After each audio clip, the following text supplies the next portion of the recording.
Hi friends and welcome back to Garfin's creation. Let's make this no oil delicious fish curry. You can use this masala paste to make many fish curries including silver pomfret or black pomfret, that is the halwa fish. You can use surmai, bangda, ravas, ghol, and even use small curry along with raw mango to make this fish curry. So let's start by making the masala paste first. So these will be all the ingredients to make this delicious fish curry. Take half a cup of grated coconut. I've used coconut pieces here. I have taken 5 large cloves of garlic. You can take around 6 to 7 medium size of garlic too. 2 spicy red chillies, 7 Kashmiri red chillies, 1 small tomato,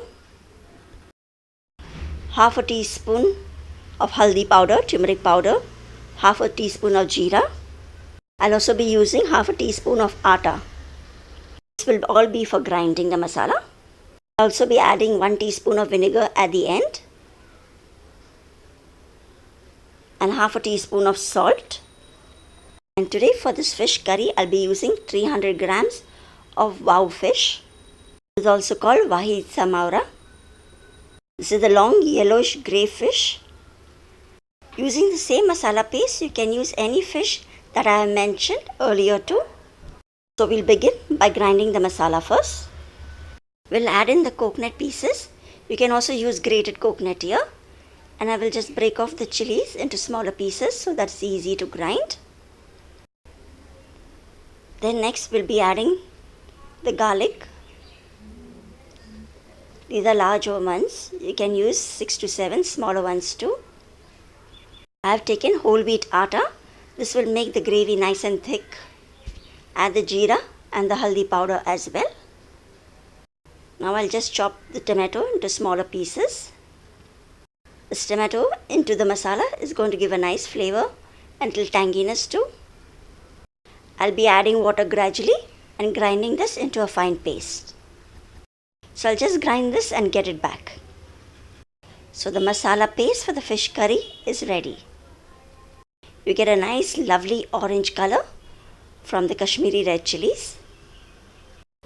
This is thick now, but we will be adding some water to make the gravy.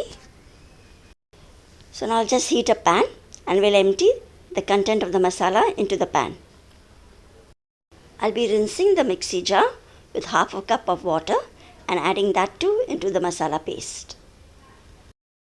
Just mix this well now, and you can adjust the consistency of the gravy by adding more water. As you can see, it's quite thick enough, so I'll be adding another half a cup of water. As we have added the whole wheat flour, as the gravy boils, it will also thicken up later. We will now cook this masala paste on medium to high flame till it gets at least 2 boils. The masala started to boil. Just keep mixing it also in between and we'll wait for it to get another boil too. So now the masala is well cooked. After the second boil, we'll be adding half a teaspoon salt. You can adjust that accordingly. And also be adding the fish pieces into it.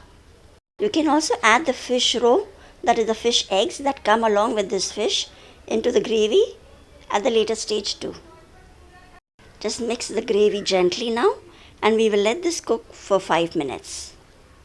I have kept the flame on medium now. And do keep stirring the gravy in between. So you see how simple it is to make this delicious fish curry. All we need to do is prepare the masala paste and cook the fish into it. And this curry does not require any oil as well. It's been 5 minutes and our fish is cooked well. It's time to add the last ingredient, that is vinegar. You can use half a teaspoon to 1 teaspoon of vinegar and give it a quick mix. Just let it cook for a few seconds and our delicious fish curry is ready. So you can check out the gravy. It might look very runny now, but eventually as it starts cooling, it starts getting thicker because of the whole wheat flour that we had added. Enjoy this delicious curry with some hot rice and do let me know in the comments below. Thanks for watching and do stay tuned for more videos. Do subscribe to Garfin's creation and I'll see you soon in the next video too. Till then, take care. Bye-bye.